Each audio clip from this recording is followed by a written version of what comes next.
지난번까지 이제 하여간에 신약의 그 전체적인 흐름 뭐 이런 것들을 신약은 하나님의 나라에 대한 거다. 근데 진짜 100번을 말해도 저도 그냥 아이고 눈만 뜨면 무슨 일이 생기고 무슨 일이 생겨 그죠? 정말 엊그저께 바닷가에 갔더니요 파도가 이렇게 보는데 파도가 하나 이렇게 와 그러고 나면 저쪽에서 벌써 또 하나가 이렇게 오고 있더라고요. 근데 우리 사는 게 인생살이가 정말 그래. 그래서 저 사람은 걱정이 없겠지 저 사람은 근심이 없겠지. 근데 다 들여다보면 있어. 그 차이가 있고 종류가 다를 뿐이지 정말 인생 사는 게 죽는 날까지는 그런 것 같아요. 걱정과 근심이 해결하고 나면 또 하나 문제 해결이 우리의 삶의 여정인 것 같아. 근데 그럴 때 세상 사람들하고 믿는 사람하고의 차이점이 있다면 믿는 사람은 그걸 하나님은 성서를 통해서 하나님은 뭐라고 이럴 경우에 어떻게 처리하기를 원하시나 그게 이제 우리의 그 처리 방법이고 기준이고 믿는 사람은 믿지 않는 사람은 인간적인 머리 계산 방법 어떤 도구 이런 것들을 막 활용하려고 그래요. 그래서 소위 합리적이다 그러는데 합리적이란 말은 기독교인에 있어서는 참 그 독약이 될 수 있는 말인 것 같아요. 우리가 살면서 정말 예수를 믿는 사람은 합리적으로 살지 못하는 것 같아요. 합리적으로 뭘 생각하고 우리가 문제를 해결하려고 하면 굉장히 그 하나님적인 신앙적인 측면과 많이 부딪히게 돼요. 합리적인 건 그래요. 쉽게 얘기하면 누가 나를 오른뺨을 때리면 나도 그 사람을 오른뺨을 때릴 수밖에 없는 게 합리적인 거잖아요. 그게 합리적인 거예요. 그런데 성경은 너무나 비합리적이고 비논리적이야. 오른뺨을 때리면 왼뺨도 내놓으래. 그런 비논리적인 게 어디 있어요. 그죠? 그러니까 항상 우리가 살면서 조금 아까도 나도 이제 우리 장입사님하고 되겠지만 어떤 문제를 부딪히면 사람을 누구를 용서하는 것과 분명하게 매듭짓고 정리하는 것의 그 차이가 참 미묘해. 그죠? 그래서 우리가 이럴 때 어떻게 할까? 하나님이라면 어떻게 할까? 예수님이라면 이럴 때 어떻게 할까? 그런 부분에 대해서 많이 생각하게 돼요. 그래서 어떤 면에서 예수 믿는 사람들은 세상에서 좀 바보같이 살아야 될 것 같아요. 그죠? 바보같이 살고 좀 당하고 사는 것도 괜찮다. 근데 그게 바보라는 말이 아니라 의롭다 이렇게 해야 되는 거 아니야? 의로운 거하고 바보는 또 달라. 또 다를까? 응, 또 다른 것 같아. 아니, 참 그지? 우리가 정말 세상 살면서 선하다. 우리 그런 일 많이 부딪히잖아. 가족 간에도 이웃 간에도. 그거 또 다른 거예요. 의롭다면요. 아니 의롭다라고 의를 너무 지나치게 강조하다 보면요. 정죄하게 돼. 판단하고 정죄하게 돼. 그죠? 그것도 그러니까 바보는 의로운 건 아니고 바보 같은 건데. 근데 제가 이제 이렇게 살아봤더니 제 주변의 친구들이 이제 아주 잘 사는 사람들이 있지만 정말 이 나이에 어렵게 된 사람들이 많아요. 한 두서너 명 돼요. 그러면 이제 허다못해 어디를 가도 기도원을 가다. 그러면 내가 그 기도원 방값, 밥값, 커피값까지 다 내가 내야 돼. 두세 명이 있는데 우리 사모님 아시잖아.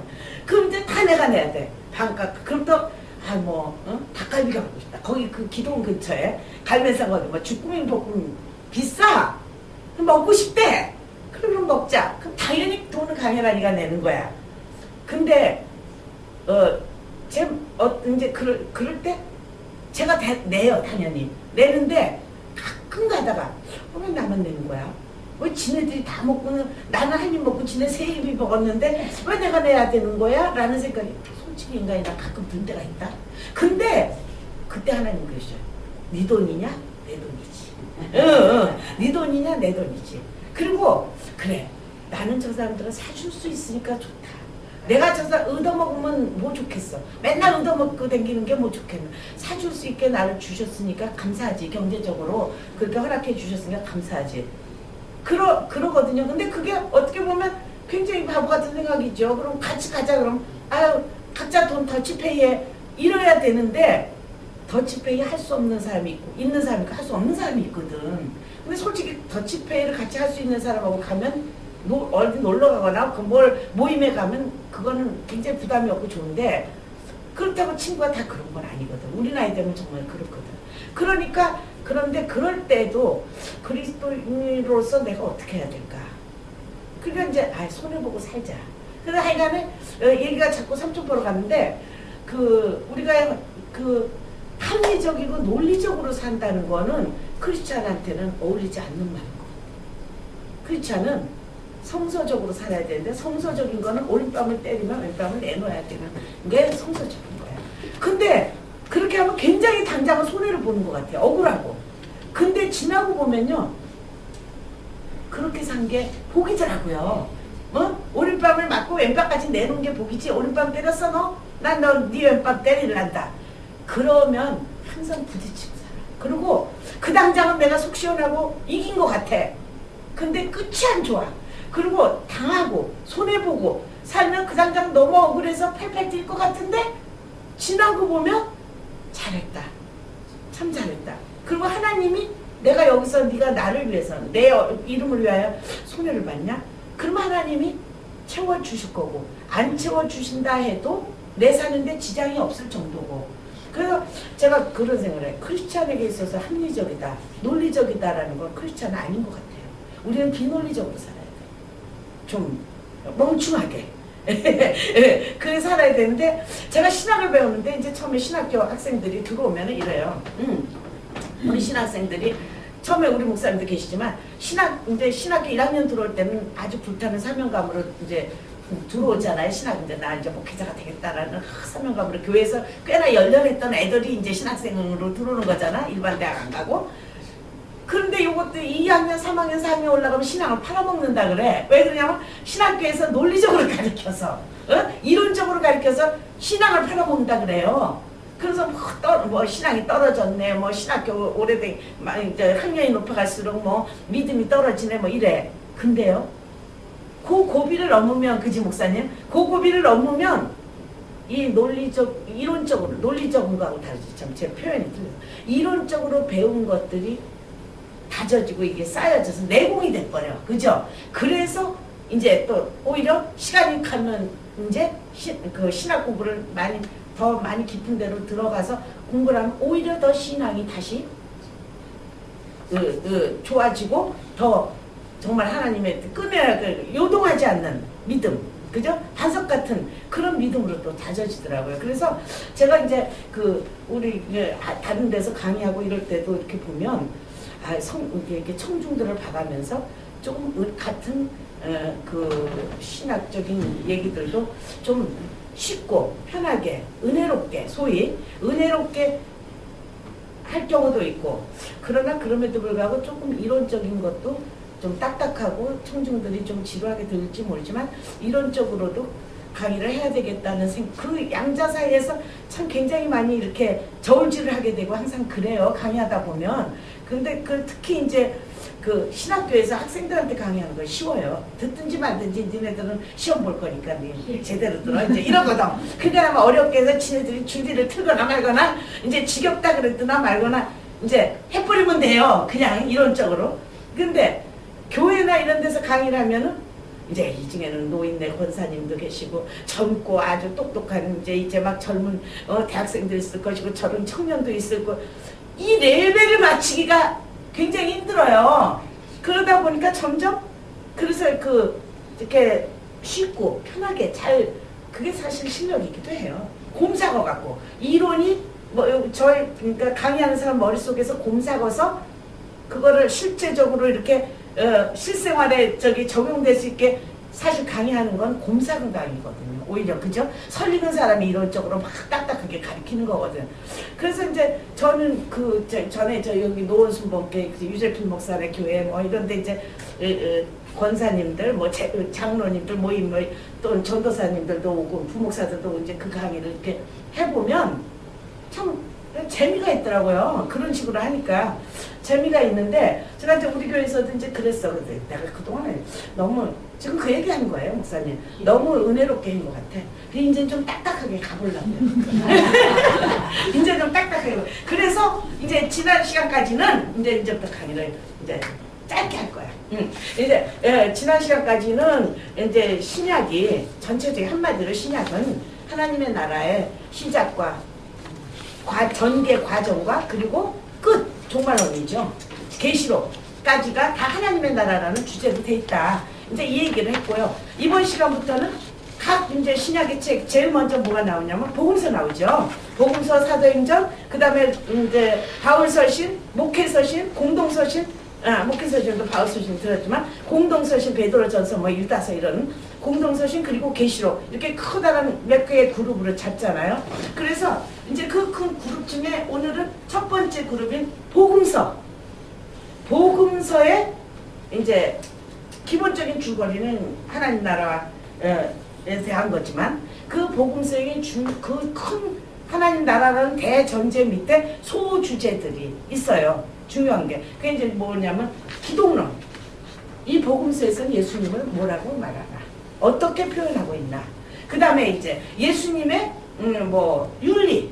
예수님은 기독교인은 어떤 윤리 도덕적인 생활을 해야 된다라는 거든지 이런 것들에 대해서 이제 그걸 이제 작은 소주제들로 이제 다루고 있는데 그것들에 대해서 이제 좀 이론적으로 그렇지만 정확하게 우리가 한번 파악을 해봤으면 좋겠어요. 근데 이제 복음서를 보면요, 복음서가 마태, 마가, 누가, 요한 그렇게 4개로 돼 있잖아요. 복음서라는 타이틀에 의하면. 근데 사실 복음서의 원래 제목은요, 누가 복음 이렇게 써 있지 않아요.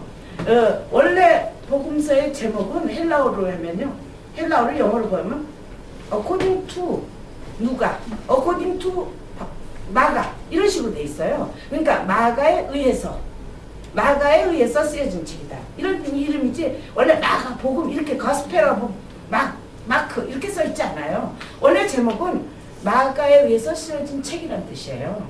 근데 이제 그건데 그 마태, 마가, 누가, 요한이 쓴 4개의 책은 바울이 쓴 책과 다르게 한 가지 공통 주제를 가지고 있다. 그 공통 주제는 뭐냐면 예수님의 생애에 대해서 기록했다는 거예요. 어떻게 탄생했고 어떤 공생의 활동을 하셨고 그리고 어떻게 십자가에 죽으시고 부활하셨다.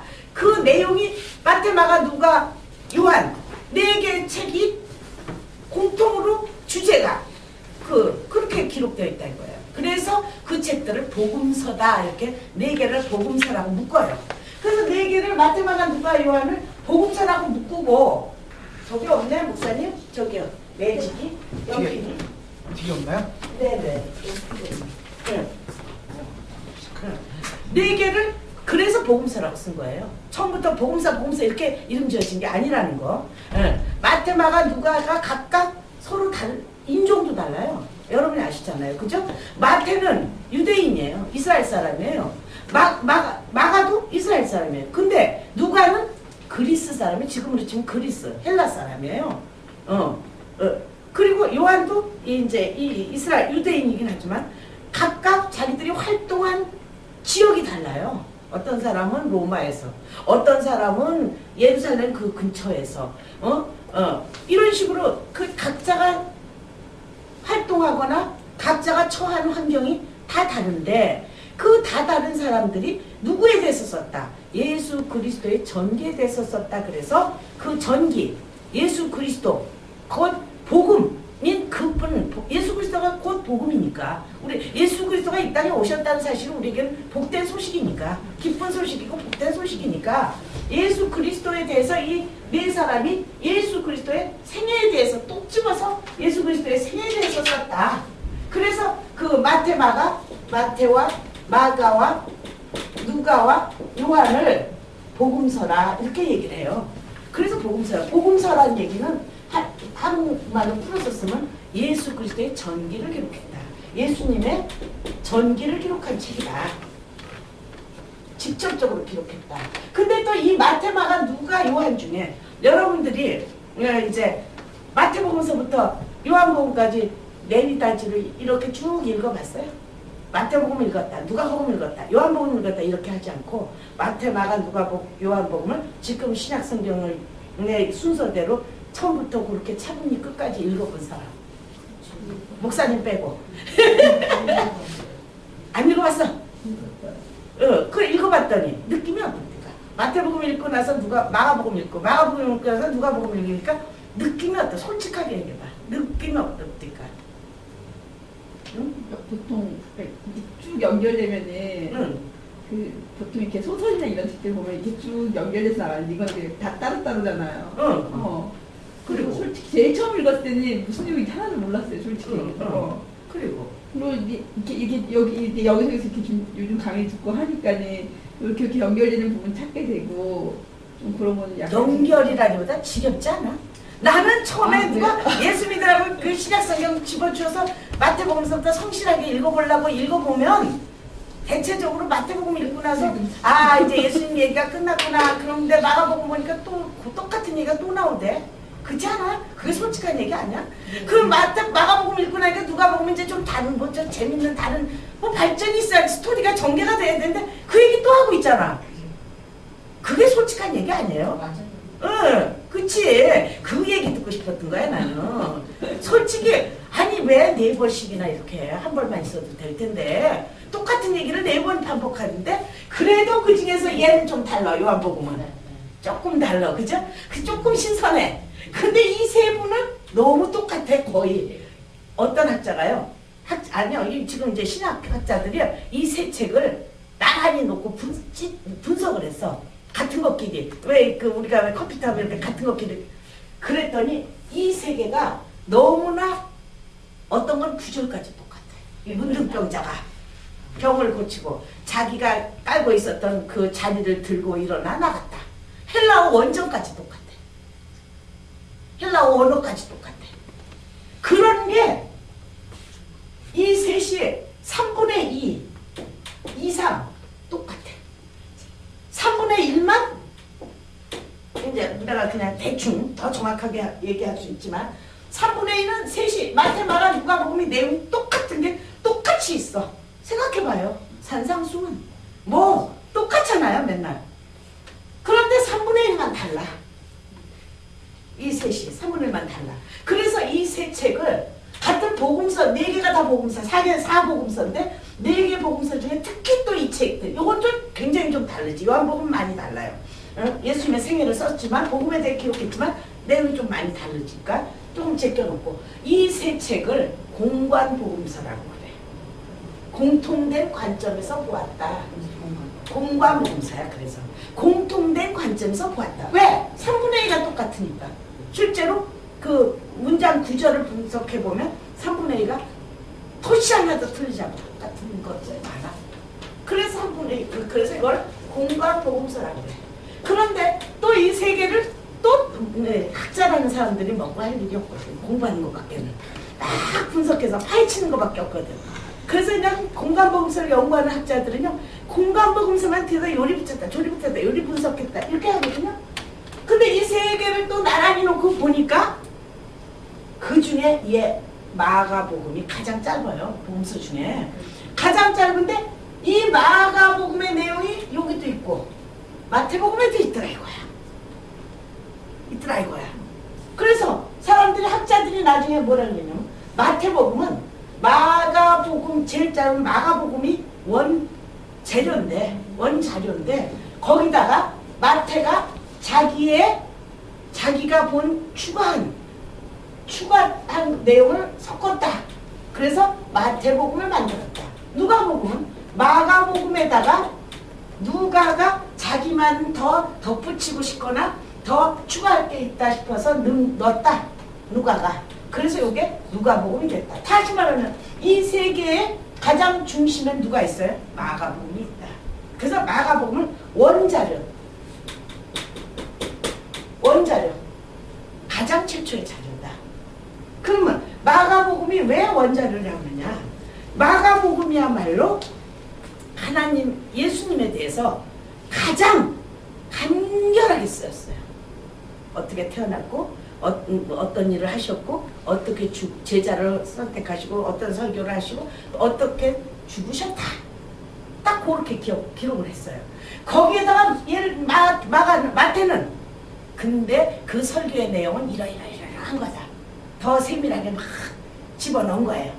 누가도 그런데 그때 예수님이 삭개오라 그냥 예수님이 어디를 갔다 했는데 그 가는 길에 삭개오가 있었다.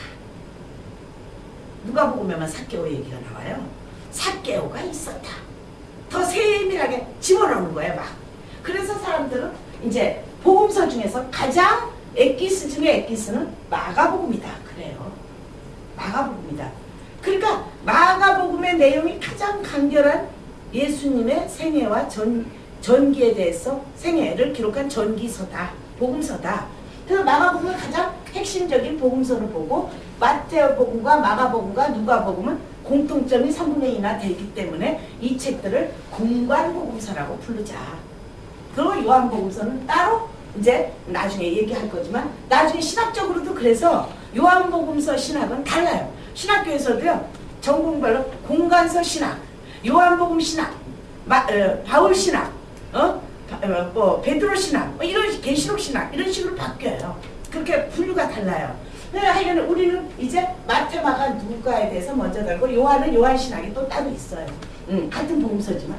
그래서 이렇게 돼 있어요. 그러면 마가복음의 가장 핵심적인 내용이 그럼 뭐냐? 예수님의 정기를 그것만 간략하게 간결하게도 분다덕이 없이 간결하게 써있는 그 마가복음의 가장 핵심적인 내용이 뭐냐?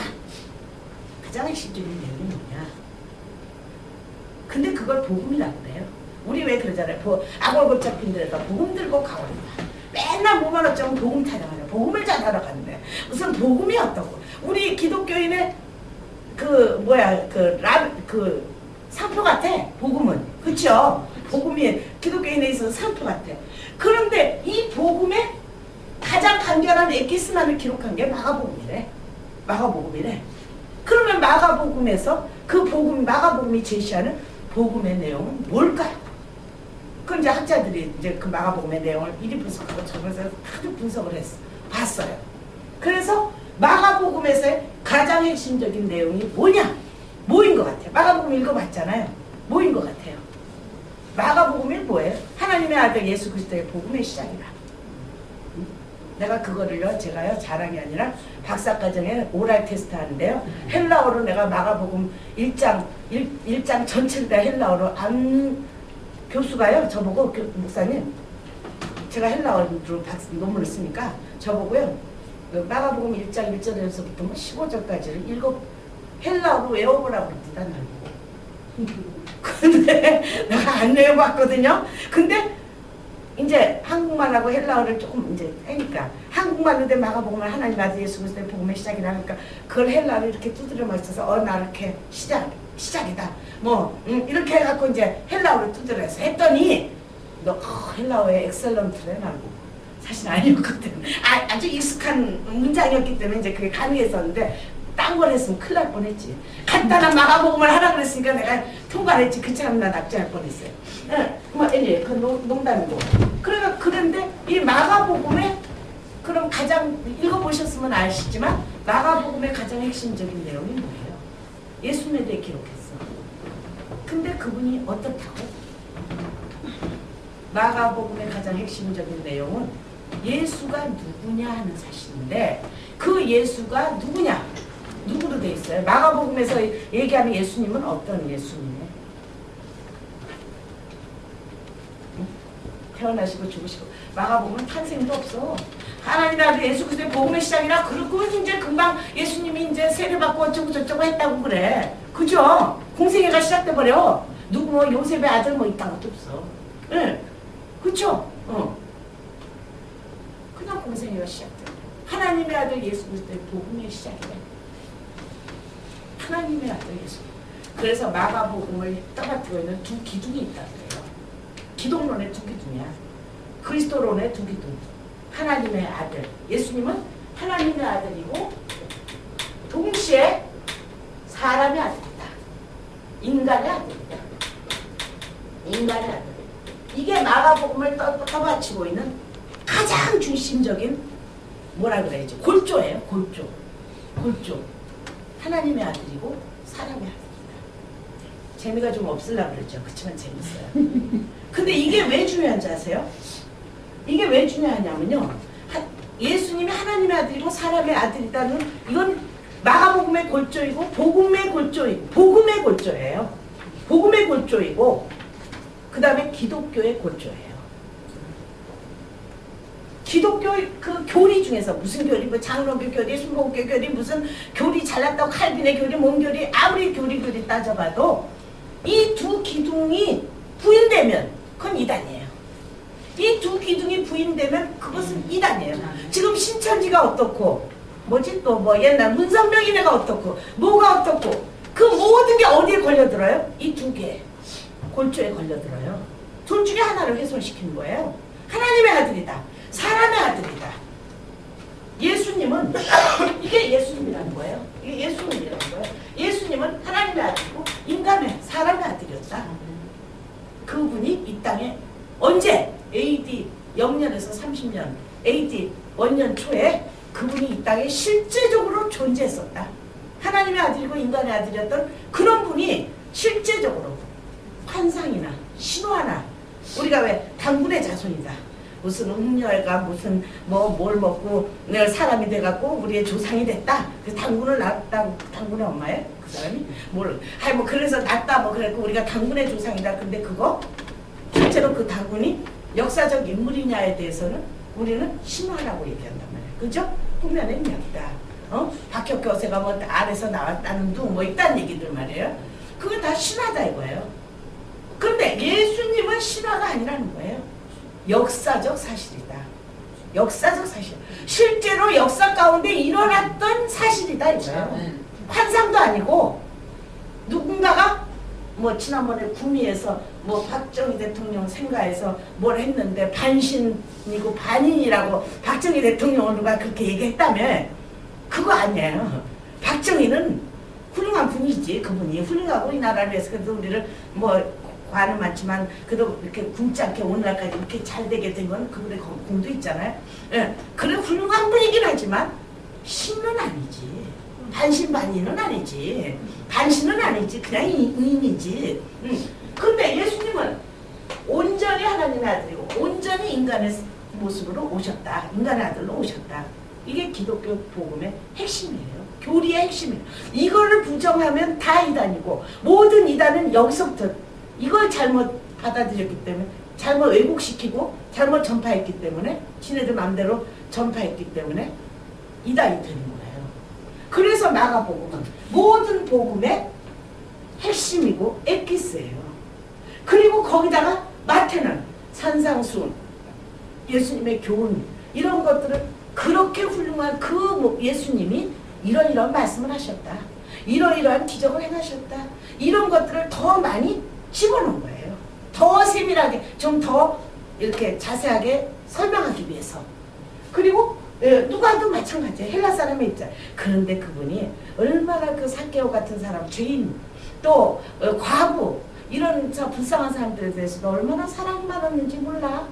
그 부분을 또 강조하기 위해서 누가는 또 거기다 더 집어넣은 거예요. 그러나 불변의 진리는 마가복음의 두 기둥. 하나님의 아들, 인간의 아들이에요. 근데 이게 왜 그렇게 중요하냐. 그래서 이 문제를 가지고 한참 동안 지금까지도 신학계에서는 이분에 대한 이 하나님의 아들과 사람의 아들은 도대체 뭘 의미하나, 신학적으로 어떤 의미가 있나라는 게 아주 중요한 논쟁거리가 됐어요. 그래갖고 1900년 초에 소위 예수님 히스토리컬 예수라고 해서 역사적 예수라는 이제 논의가 시작됐어요. 근데 여러분이 잘 아는 그 슈바이처라는 슈바이처 있잖아. 의사 슈바이처. 근데 그 의사 슈바이처가 처음에는 그 사람이 이제 그 신학자였다가 나중에 이제 의사가 됐는데 그 사람이 사실은 그 사람은 의사로 여러분들은 보통 사람들은 아 그래 그 아프리카에 가서 그렇게 이태석 신부처럼 그렇게 고생을 하고 그렇게 불쌍한 사람들을 도와준 슈바이처 의사 슈바이처를 모두들 머릿속에 그렇게 있잖아요. 근데 사실 그 슈바이처가 유명한 신학자였어요. 의사보다 더 유명한 게 신학자예요, 그 사람이. 근데 그 사람이 이제 신학자인데 그 사람이 이 역사적 예수, 예수님은 AD 1세기에 있었던 분이다. 거기서부터 출발해요. 그 역사적 예수를 너무너무 열심히 연구해갖고 그 분야에 대해서 한 그 연구사의 한 획을 건 사람이 슈바이처 박사예요. 근데 나중에 이 역사적 예수에 빠져들다 보니까 이 두 기둥 중에 한 기둥이 흔들리기 시작했어. 이 두 기둥을 꼭 붙잡아야 되는데 하나만 붙잡으면 안 돼. 하나님 흔들렸어. 그래서 의사가 돼버렸어. 그리고 갔어. 아프리카로 갔어요. 왜 그러냐? 이게 이제 오늘날 우리 한국 교회뿐이 아니라 세계 교회 이제 이단인 사람들도 그렇고 이단이 아닌 자유주의 신학자들도 그래요. 그래서 유명한 신학자 중에서 이단이 아닌 사람도 잘못된 생각을 하고 있는 사람들이 뭐냐면 이걸 하다 보니까 이 중에 하나만 강조를 하면 하나님의 아들이다. 예수님은 하나님의 아들이라 그러면 우리하고 신분이 다르잖아요. 그분은 하나님이고 우리는 인간이야. 하찮은. 그분은 창조자이고 우리는 피조물이야. 그분이 만든 물건에 불과한 존재들인데 그러면 하나님과 우리 사이는 간격이 너무 멀잖아요. 그죠? 그분은 높은 데 있고 우리는 이 밑에 벌레만도 못하게 있는. 이렇게 하다 보면은 이것만 강조하다 보면 응? 그럼 그때 AD 1세기에 예수님이라는 정말 역사적으로 실제로 응?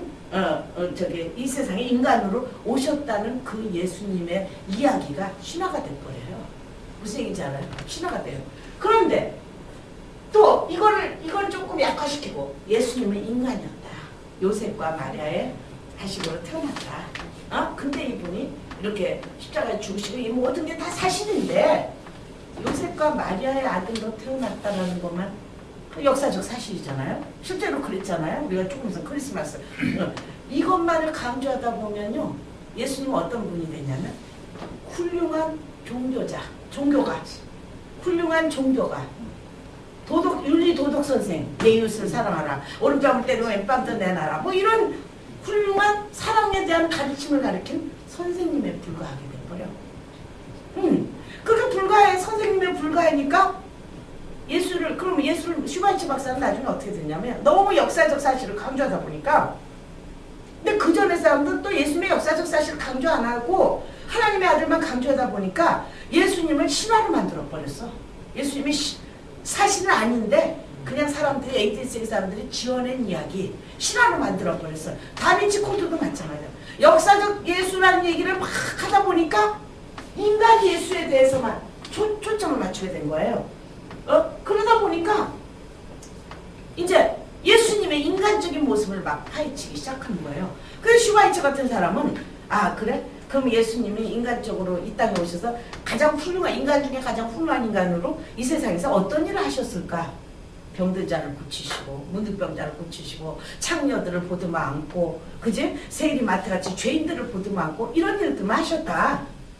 그러니까 그럼 우리 크리스찬들은 어떻게 되냐? 그분이 하신 거를 우리도 배워서 실천하자. 그렇게 되면 뭐냐면 예수님은요 윤리 도덕 선생님이 그 말은 법정 스님 훌륭하다 뭐 이딴 소리 하잖아요. 그런 존재가 돼버려. 석가모니도 그거 하나예요.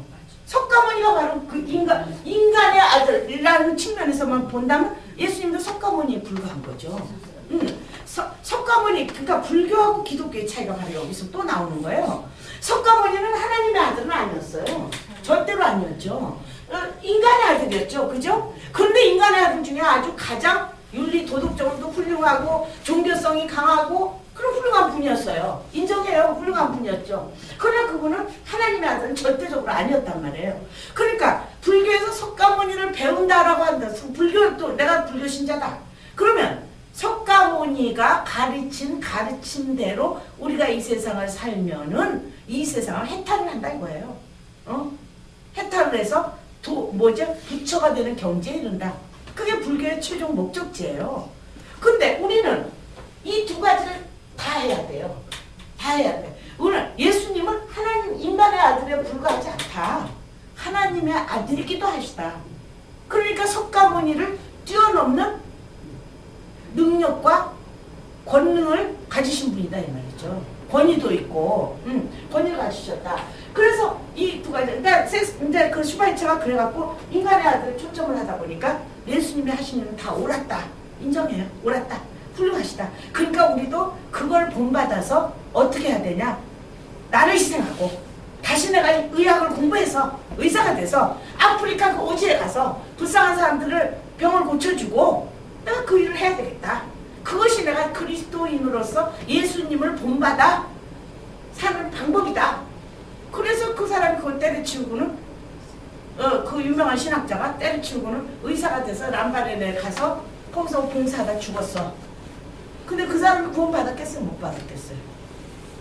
구원 받았을까? 착한 일을 그렇게 했는데 람바레네가 다 버리고 프랑스의 그 좋은 지위나 이런 걸 다 버리고 우리가 참 생각해봐야 돼. 좋은 지위나 그 모든 걸 다 헌시자까지 버리고 아프리카에 가서 이태석 신부같이 아프리카에 가서 나의 모든 걸 다 불살라서 했어. 그걸 죽었어 거기서. 그 사람 천국을 갔을까요? 안 갔을까요? 응? 갔을까요? 안 갔을까요? 모르지. 몰라. 그건 그 사람하고 하나님 사이에 할 일이야. 몰라. 그렇지만 그 부분만 그것 가지고 천국을 간다면 못 갔어. 못 갔어. 왜? 그분에게는 예수님이 하나님의 아들이 없었기 때문에 그분의 신앙 안에 예수님이 하나님의 아들이라는 신앙이 없었기 때문에 못 갔다 이거예요.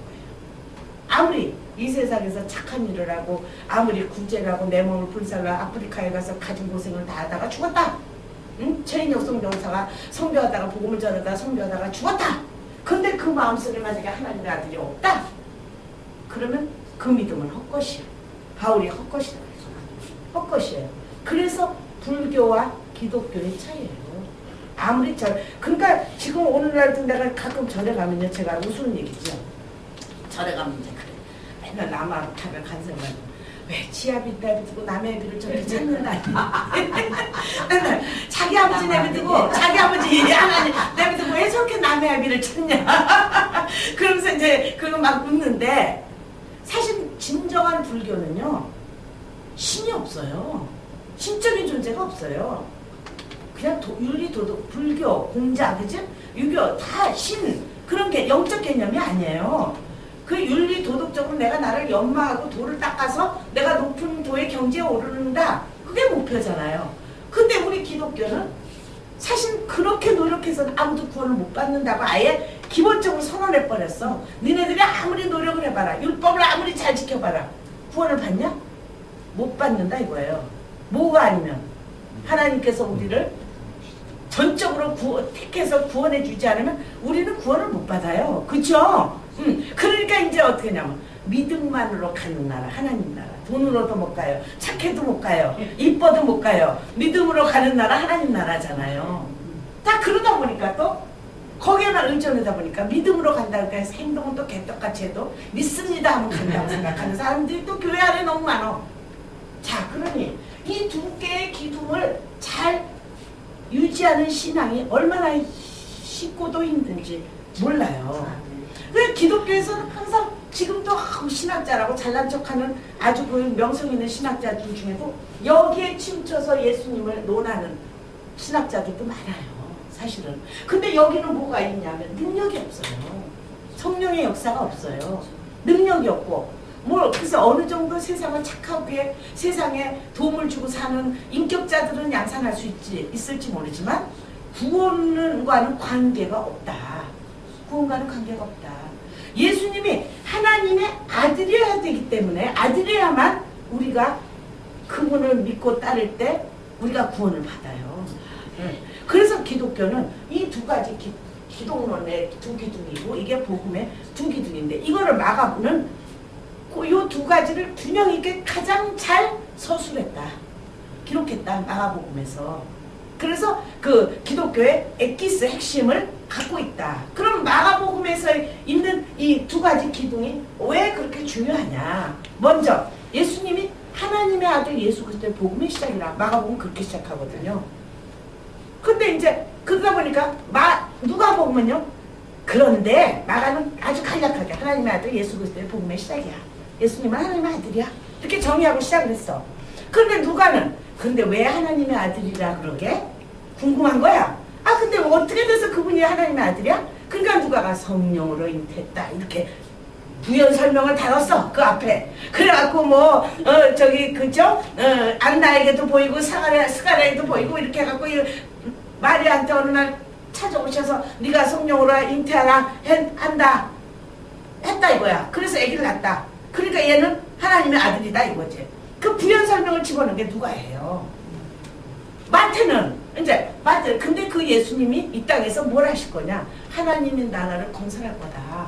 하나님의 나라를 건설하는데 그 하나님의 나라의 왕이다. 로드, 주 하나님, 우리가 주 예수님 그러잖아. 주라는 얘기는 왕이신 예수님이거든. 왕일 것이다. 어떻게 왕이냐 그분이?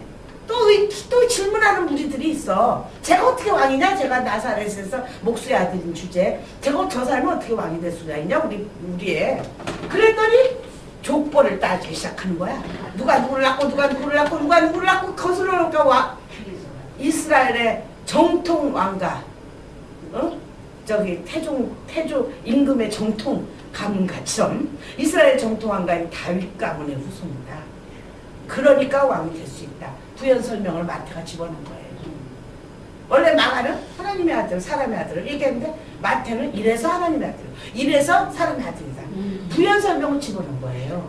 그러니까 복음의 에피스는 마가복음이다. 있다. 그러면 이 마가복음에서 첫 번째 하나님의 아들, 왜 하나님의 아들이 중요하냐? 하나님의 아들이 왜 중요하냐? 그분이 하나님의 아들이라는 뜻은 메시아라는 이 뜻이다. 메시아. 그럼 메시아가 무슨 뜻이에요? 메시아가 무슨 뜻이에요? 한국말로 풀면.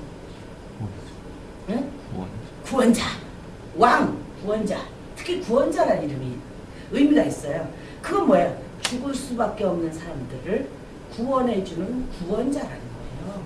그래서 예수님이 하나님의 아들이어야 되는 이유는 첫 번째로 메시아여야 되기 때문에, 메시아가 되어야 되기 때문에, 그분이 그 당시에는 이스라엘 사람이지만 더 넓혀서 모든 세계 인류를 갖다가 구원해줘야 되는 구원자가 되어야 되기 때문에 그분은 하나님의 아들일 수밖에 없어. 불교에서 석가모니는 나를 따르라.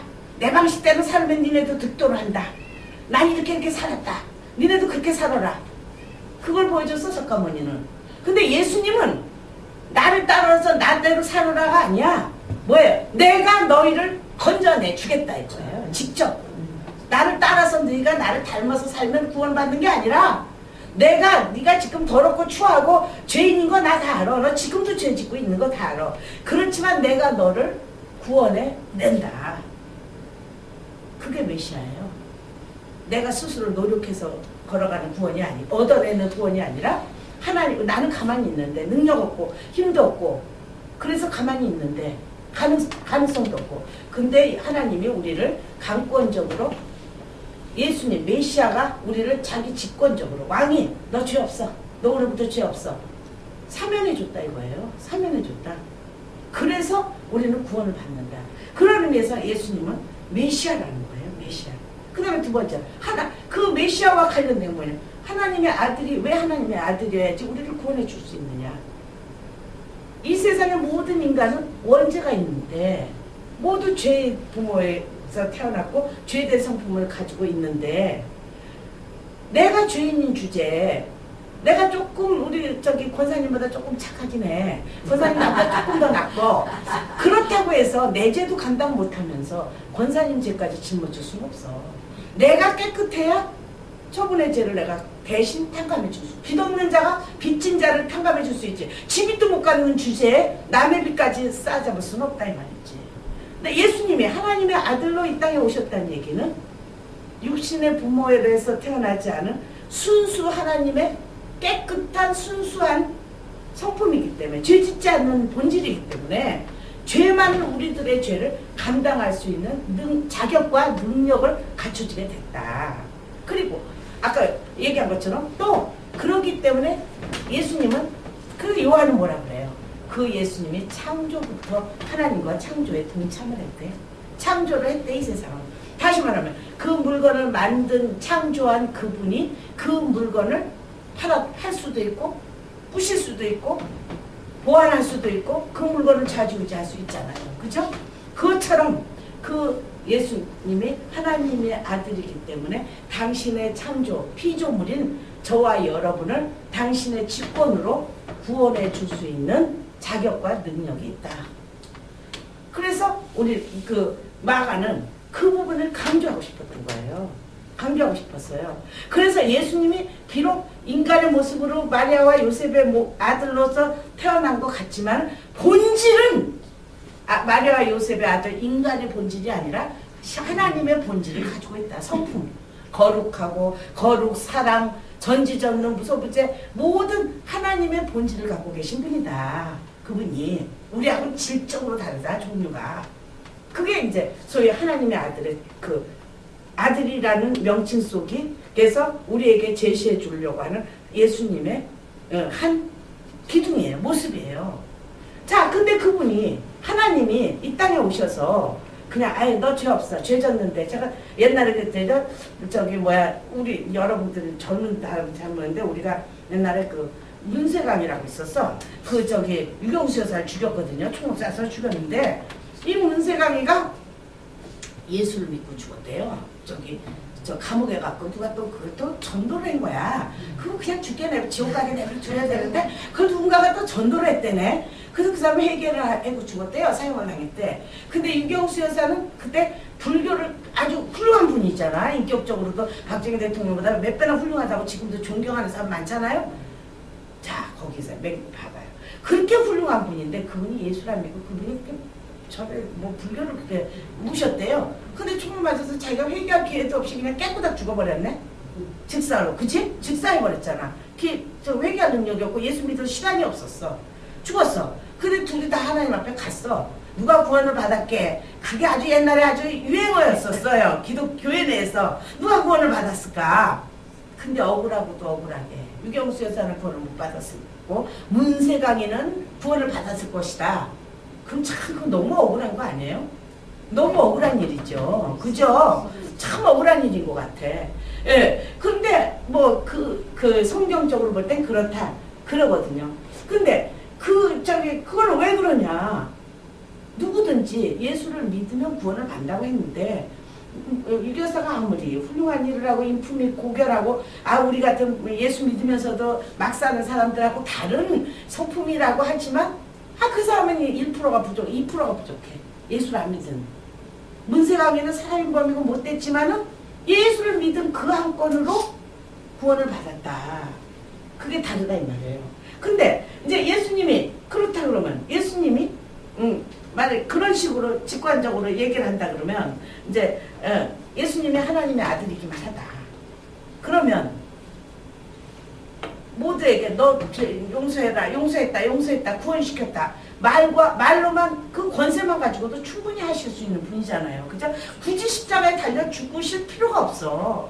근데 예수님이 십자가에 달려 죽으셨단 말이에요. 고난을 받으셨다. 그래서 그 시대에 많은 그 신화들이나 그리스 로마 신화나 뭐 이런 신화들을 보면 신적인 존재, 인간을 구원할 수 있는 신적인 존재는 순환을 당하지 않아요. 늘 그 신적인 존재는 어디 가든지 영광과 존경을 받고 존귀함을 받고 어디 가든지 승리만 해. 예수님 같이 그렇게 찌질하게 붙잡혀서 내나 맞고 두드려 맞고 십자가에서 죽는 그런 일을 당하지 않는데 예수님은 그 시대 사람으로는 너무나 이상한 분인 거야. 하나님의 아들이라면서 충분히 그런 능력이 있고 기적과 이적을 베풀었다면서 찌질하게 붙잡혀 가갖고 거기서 매도 맞고 그걸 끌고 돌아다니고 그 십자가를 끌고 거기까지 가고 그래서 결국 십자가에서 죽으셨다. 그건 그 시대의 그 종교의 대상으로서는 너무나 이상하고 기이한 일이다. 왜 그랬을까? 왜 그랬을까? 그게 기독교의 아주 신비죠. 그게 기독교의 훌륭한 점이기도 해요. 왜 그랬을까? 예수님의 그 삶의 가정, 그 당하신 모든 일들이 우리를 위하여 우리 죄를 대신 짊어지고 가는 그 어린 양의 우리의 모든 일을 처음부터 끝까지 전적으로 우리의 모든 잘못과 죄를 감당하는 모습을 보여줬고 그분이 십자가에서 온갖 수치를 당하고 죽으셨다는 얘기는 이 세상이 온갖 수치와 죽음과 그런 고통의 세상이라는 것을 보여주면서 거기에서 우리가 그렇게 죽을 수밖에 없는 우리가 그래서 죽었어. 십자가에서 죽어버렸어. 그럼 그걸로 끝이야. 야 되는데 그분이 부활했거든. 그 모든 세상의 수치와 그 죽음과 질병과 그 질곡이라고 그러잖아요. 그죠? 어려움. 그것으로부터 당하여서 그냥 죽어버렸으면 예수님은 그걸로 끝인 거죠. 오늘날 예수님이 우리의 구주가 될 수가 없었죠. 근데 끝이 아니라 부활하셨다는 반전이 있다 이 말이에요. 그러니까 이 세상 그 질곡과 어둠과 고통과 죽음의 세상에 대해서는 죽었고 이제 부활하셔서 하나님의 나라를 하는 새 하나님의 나라, 그곳에는 슬픔도 없고 눈물도 없고, 그죠? 거기는 축복만 있고 즐거움과 기쁨과 화평만 있는 그 나라로 부활하셨다는 얘기예요. 그러니까 그 부활의 기독교만 있는 그 부활의 신학을 만족시키기 위해서, 그 다음에 또 하나는 하나님이 공의롭다는 거예요. 하나님의 공의. 하나님은 누구에게나 공평하신 분이다. 아니, 그러니까 불의를 싫어하신다. 공의하다. 그럼 죄를 졌다. 이 사람이 죄를 졌고 저 사람이 죄 진 것은 용서는 받되 그 죄에 대한 책임은 져야 된다. 누군가 져야 된다. 내가 죄를 졌으면 내가 책임을 져야 되고, 권사님이 졌으면 권사님이 책임을 져야 돼. 그럼 누군가 책임을 져야 돼. 죄진 사람 책임을 져야죠. 그죠? 그건 하나님의 법칙이에요. 왜냐하면 하나님은 공의 하나님이니까 책임을 져야 돼. 근데 우리가 우리의 죄를 지라 그러면 우리는 다 책임질 능력이 없어. 말하자면. 그러기 때문에 예수님이 그 책임, 우리가 감당해야 될 그 죄값을, 책임을 예수님이 지셨다. 그래서 하나님은 공의 하나님을 만족시킨다. 그 공의 하나님을 보여주기 위한 것이다. 이 얘기는 예수님을 단지 희생제물로 삼아서 그렇게 하시기 위해서가 아니라, 우리가 이 세상 살아가면서도 제가 이제 아주 중요한, 여러분들이 저나 알아야 될 중요한 게 뭐냐면요. 전 늘 그 생각을 해요. 다윗이 우리아의 아내를 범하기 위해서 우리아의 아내를 뺏으면서 불의를 뺏은 것 자체가, 남의 아내를 뺏은 것도 불의한데, 그걸 뺏는 걸 합리화시키기 위해서 우리아를 전쟁터에 내버려서 죽여버렸잖아요. 근데 다윗이 나중에 그걸 깨닫고 나단 선지자의 지적을 받아서 깨달았어요. 그러니까 막 회개했어요. 아주, 그죠? 막 정말 옷을 찢고 회개했어요. 그랬더니 하나님이 나 모른다. 니제 네가 책임져라. 너는 죽을 때까지 죽어라. 그따위로 살다가 죽어라. 이러시지 않았어요. 용서를 했어요. 하나님 용서했어요. 그럼 용서했으면 그냥 용서로 끝났어요? 대가를 받았어요. 그래서 우리아의 아내가 난 솔로몬의 형이잖아. 그죠? 걔를 죽였어요. 그죠? 그리고 다윗과 이스라엘 백성이 얼마나 많이 고통을 당했어요. 죄는 용서하시되 그 죄에 대한 책임은 반드시 우리가 지불해야 된다는 거예요. 그게 하나님의 법칙이에요. 그죠? 그러니까 우리가 이 세상을 그러니까 이제 글쎄 그게 다 맞는 원칙인지 모르지만 팁을 제가 이제 이런 우리가 이 세상을 그리스도인으로 좀 승리하면서 낫게, 좀 다른 사람보다 좀 편하게, 평탄하게. 저는요 옛날부터 항상 기도가, 처음엔 제 기도했는데 이제 애들이 생기니까 저와 제 아이들을 평탄한 길 주옵소서.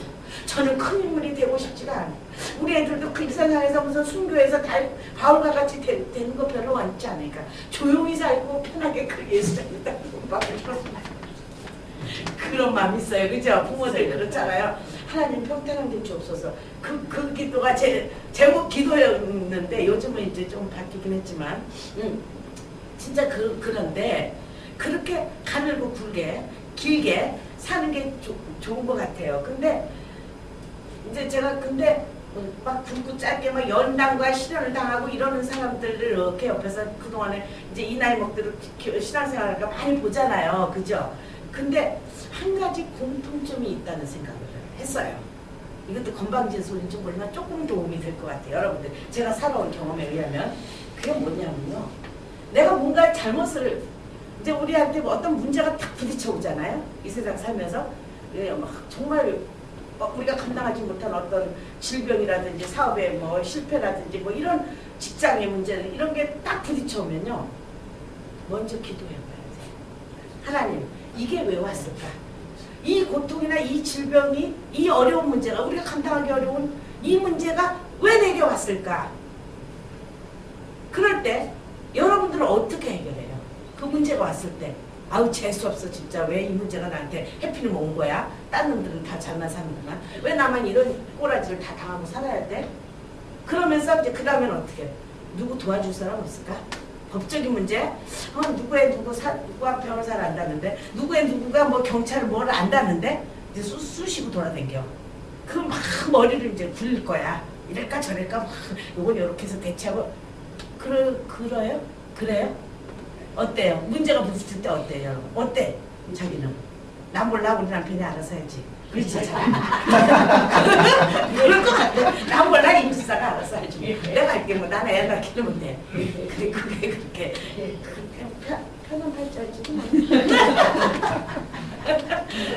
근데 이제 남자들은 또 그렇지 않잖아, 그치? 이걸 어떻게 해결해야 될 건가? 그럴 때 딴 거 없어요. 아무것도 하지 말아요. 그럴 때 아무것도 하지 말아요. 하나님한테 기도하세요. 하나님, 이 일이 내게 왜 왔을까요? 물어봐야 돼. 직장의 문제든 뭐든지 내게 나쁜 일이든 좋은 일일 땐 사실 우리가 안 물어봐. 그냥 즐겨버려. 그죠? 나쁜 일 있으면 막 누구로 오면 쟤 때문이야 아니야 쟤 때문이야 쟤가 어쩌고 저쩌고 막 지 잘못을 놓고 주변 사람 잘못을 막 찾아대. 근데 쟤 때문이야.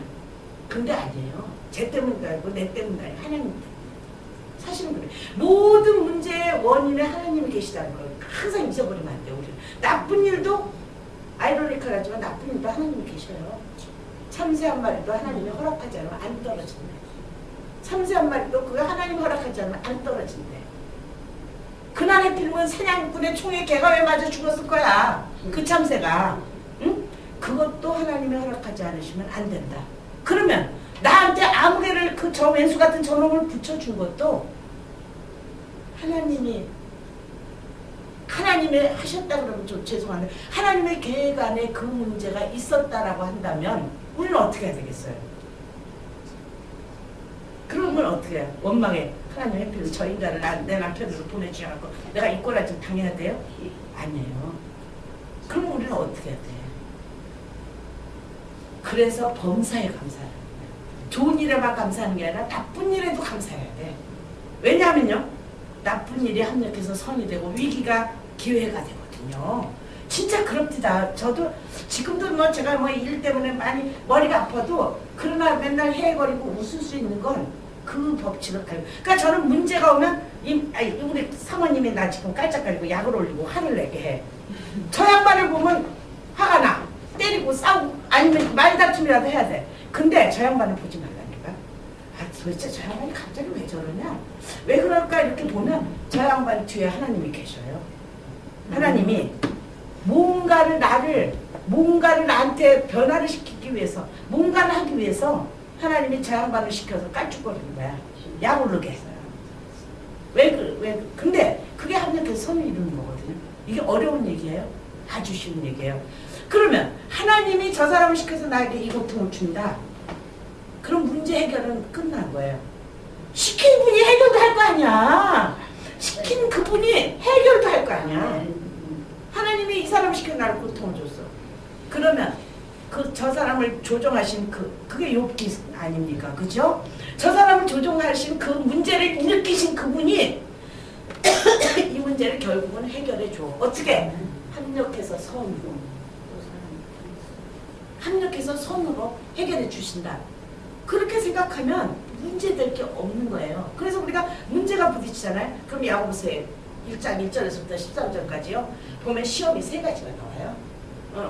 지금 이제 3,000%로 갔어. 근데 이제 이 얘기는 이제 그거하고 같이 돼 있으니까 어쩔 수가 없어. 이제 시험이 3가지가 나와요. 야고보서에. 근데 그걸요. 영어로도 그렇게 돼 있어요. 그죠?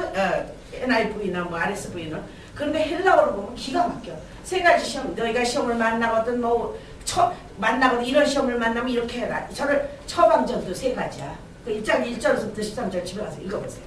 보면요. 첫 번째 시험 뭐냐면 템테이션. 영어로 템테이션. 시험. 한국말은 시험이라고 그래. 시험. 응. 그리고 한국말은 참 뉘앙스 차이가 있어요, 목사님. 그죠? 그래서 시험. 템테이션이야, 영어로. 템테이션. 요거는요. 정말 우리가 잘못해서 저지른 죄예요. 우리아의 아내를 범한 죄예요. 다윗이 우리아의 아내를 범한. 이거 내가 진짜 잘못한 거잖아요.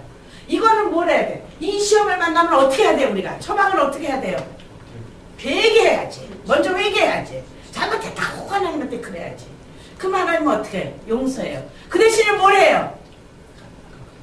대가를 지불해야 돼. 남의 돈을 떼먹었으면 그게 30배, 뭐 뭐 누구지 그 사개오가 뭐 3배로 4배로 갚겠습니다. 그게 그거예요. 내가 하나를 떼먹었으면 4배로 갚아야 돼. 이 시험이 제일 나쁜 시험이야 사실은. 이거는 근데 요거를 통해서 우리가 어떻게 돼요? 세상에 속했던 우리가 점점 그리스도인의 인격으로 성장시켜가요. 성장해가는 시험이에요. 그러니까 이 시험도 그렇게 나쁜 건 아니야. 하나님 우리가 잘못돼 도둑질을 했어. 자 미안한 얘기인데 세율이가 어디 가서 문방구에 가서 연필 하나 훔쳐왔어. 근데 그걸 야단 날 치고 아이고 잘했네 너 수입 잡았다 이렇게 얘기하면 걔가 잘하는 줄 알고 그 다음에 너 필통 훔쳐와. 큰일 나지 그지? 그런데 그걸 훔쳐왔어. 그러면 어떻게 남들이 알까봐 엄마 아빠가 골방에 갖다 놓고 때려줘. 왜? 미워서 죽으라고 아니고 걔를 고치. 그래서 하나님 때리셔요. 맞아요. 그게 우리에게 고난으로 다가오는 거죠. 그럼 이 고난을 당하면 내가 뭘 잘못했을까? 내가 뭘 잘못해서 우리 아버지가 나를 저렇게 야단을 치시나? 그거 빨리 깨달아야 돼. 그리고 그거 훔쳐온 연필 갖다 줘야지. 그쵸? 그리고 그 문방구 주인한테 벌 써야지. 그리고 끝내야지. 그 처방전이 있어요.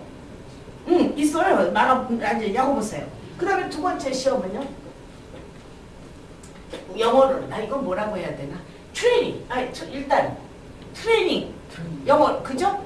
그 한국말로 뭐예요? 이렇게 뭐라고 표현해야 되나? 트레이닝을 시킨다. 응? 연단? 연단이죠. 이 트레이닝은 뭐냐면요. 내가 죄가 없어. 근데 이 시험을 당해. 이유를 모르겠어. 그러면 이거 나 큰 그릇 만들려고 훈련시키시는구나. 훈련이지 그죠? 훈련시키시는구나. 기다리면 돼요. 그냥 기다리면 돼요. 그래서 그 연단을 견뎌나갈 수 있도록 하나님께 힘을 구하면 돼요. 이거 연단이 아프지 않게 잘 넘어갈 수 있게 해달라고 기도하면 돼요. 그게 초반이에요. 그 다음에 이제 좋은 거 하나 있어. 테스트. 이거는 한국말로도 시험인데 이건 뭐 입학시험 같은 거예요. 입학시험. 제가 이 신앙생활을 장집사가 신앙생활을 잘하는구나. 참 교회 봉사도 잘하고 잘하는구나. 근데 정말 제가 진심은 날 사랑해서 저러는 건가? 재밌어서 지 재미를 저렇게 하는 건가? 우리 일할 때 그거 생각해야 돼. 내가 내 재미, 내 의로 하는 거 아닌가? 진짜 내가 하나님을 사랑해서 하는 건가? 우리는 항상 특히 교회에서 헌신하는 사람일수록 그거 많이 생각해야 돼요. 그게 정말 헌신하면서 손해보는 게 그거 제일 미치는 장사인 것 같아. 그게. 그러니까 정말 헌신하는 사람은 내가 내 의를 위해서 하나? 정말 하나님이 이 일을 기뻐하셔서 내가 이렇게 하나? 그걸 항상 하나님의 뜻에 맞는 또는 나를 맞춰가는. 근데 이제 누가 봐도 우리 이제 장집사를 이제 장로로 세워도 되겠다 그러면 물론 교회 내에서도 장집사를 테스트하겠지만 하나님이 먼저 테스트를 해요. 어려운 일 하나 딱 줘버리는 거야. 너 딱 어려운 일 하나 던져버려 하나님이. 이 일을 네가 어떻게 해결할 건가? 장로답게 장로 될 수 있는 사람답게 해결할 것인가? 인간적으로 풀어서 해결할 것인가? 하나님이 테스트해요. 그게 뭐예요? 아브라함이 이삭을 바치는 시험이에요. 응? 아브라함이 그 연단을 통해서 아브라함이 됐잖아요. 근데 하나님이 마지막에 그 금쪽 같은 이삭을 바치라고. 그게 정말 우리가 감당할 수 없는 시험이잖아요. 그런 시험이 와요. 근데 그 시험이 오면요. 이건 축복이구나. 이제 이건 축복이네. 소포꾸레미가 온 거야. 이건 축복이네. 그것 때문에 어려워 걱정하고 근심하지 마세요. 이건 축복의 덩어리가 지금 올라고 하나님이 날 테스트하시는 거야. 이건 기쁘게 받아들여야지. 그러고 그 테스트 그러면 어떻게 돼요? 하나님이 지혜를 주시고 후히 주시고 꾸짖지 아니하시는 하나님께 기도해요. 그래서 이 3가지 시험은 우리의 삶 속에서 고통의 모습으로 다가온단 말이에요. 그렇지만 이 3가지가 다 가장 좋은 테스트든 연단이든 이거든 이 모든 시험은 다 합력해서 선을 이룬다는 거예요. 그러니까 우리가 이제 이런 문제가 이렇게 오면은요, 이 셋 중에 어떤 건가? 지금 나한테 다가온 이 문제는 이 셋 중에 어디에 속하나를 빨리 파악해야 돼. 그건 어떻게 하냐면 기도를 해요. 사람들 돌아보지 마. 쟤 때문에 쟤가 나를 괴롭혀. 쟤 보지 말아요. 쟤가 괴롭혀. 보지 마세요. 하나님 앞에 조용히 가서 기도하세요. 기도원에 가서 해도 되고 집에서 해도 되고 교회 새벽 기도 와서 해도 되고 기도해.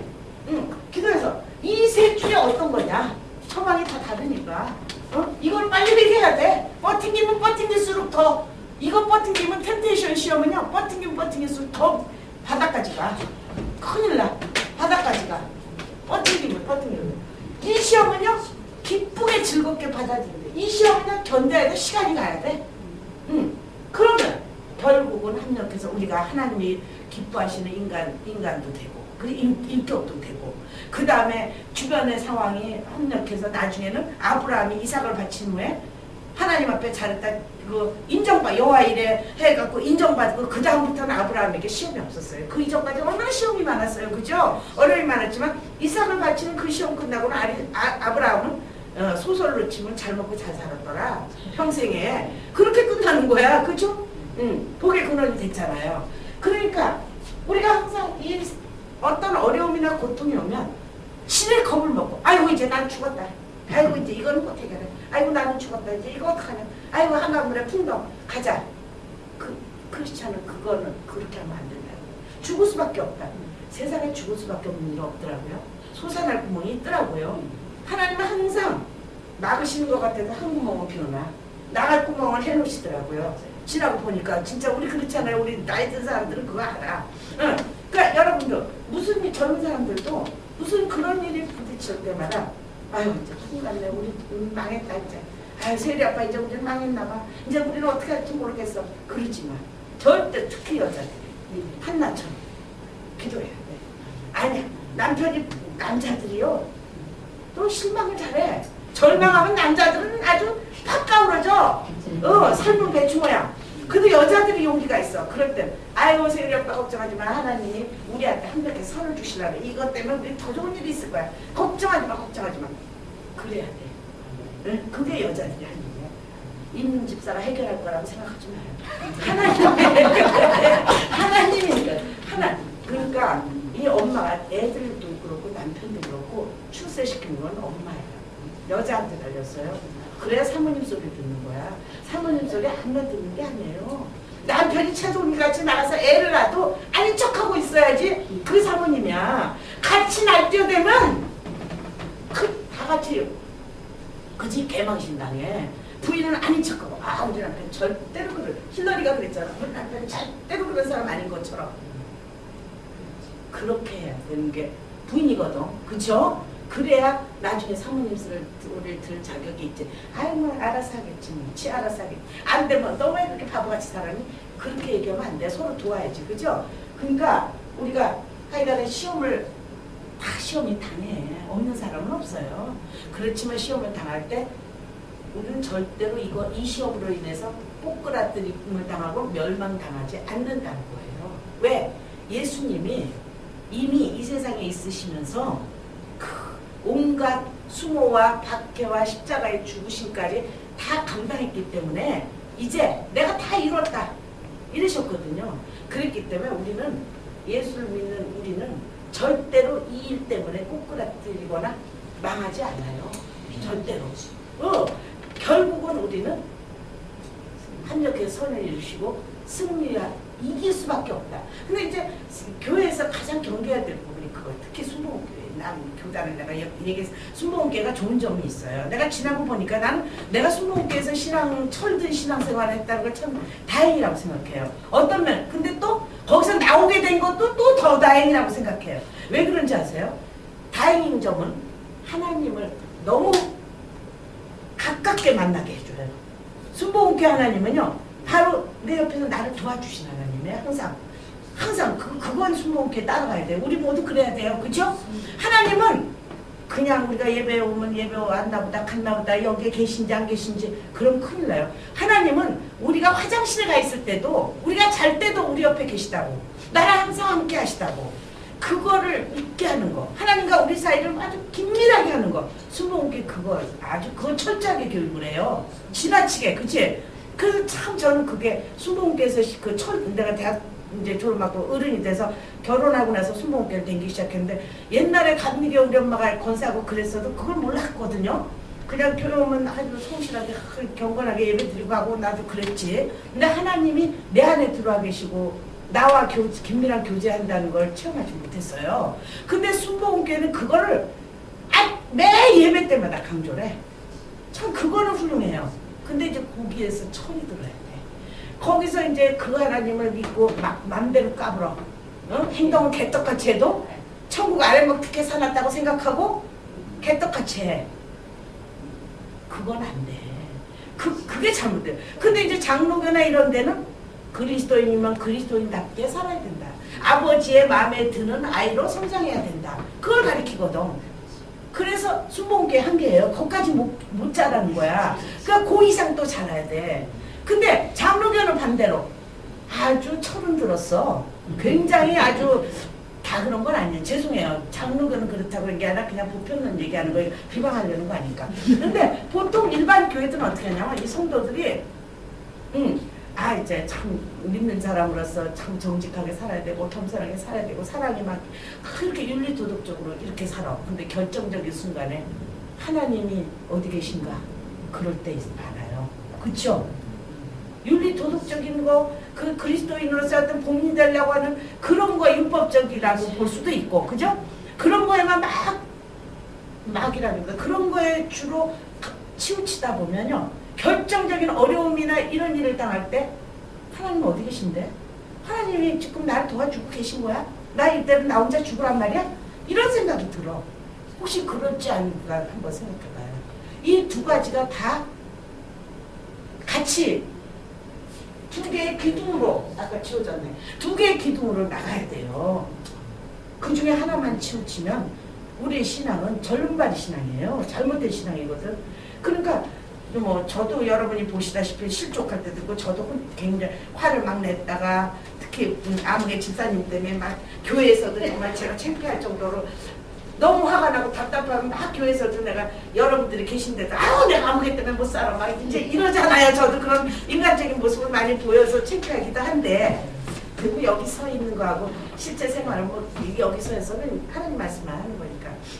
근데 그러면서 후회하고 회개하는데, 그럼에도 불구하고 최종적인 결정이나 그 결정이나 문제 해결은 될 수 있으면 하나님이 예수님이라면 어떻게 할까? 저는 그걸 많이 곱씹어 보려고 노력하는 편이에요. 여러분도 그러시죠? 근데 정말 그래요. 아무리 예수님이라면 이 경우에 어떻게 해결하시면 좋다. 에휴, 그래, 하나님 방식으로 풀어가자. 인간의 방식으로 풀지 말자. 이제 그러면서 또 용서하고 또 잊어버리려고 하고, 그러다 보면 또 온유하고 정직하게 내가 그렇게 이뤄가자 보면 또 선으로 가더라고요. 합력의 선으로 가고, 그래서 하루하루 그렇게 살긴 사는데, 저도 그렇고 여러분도 그렇고 매 생활 속에서 우리가 실족은 하죠. 그렇죠? 하나님 그것도 아셔요. 그것도 아시니까 우리가 실족할 때마다 그것 때문에 또 나는 이거밖에 안 돼, 죄인이야 그러고 너무 자책도 하지 말고, 너무 뻔뻔스럽지도 말고, 진짜 하나님 앞에 무슨 문제가 있든 문제가 생기잖아? 그러면 특히 이 집하고 저 집은 문제가 생기잖아? 그럼 기도해. 그래? 사람하고 의논하지 마라. 이거 의논할 사람은 딱 목사님 하나야.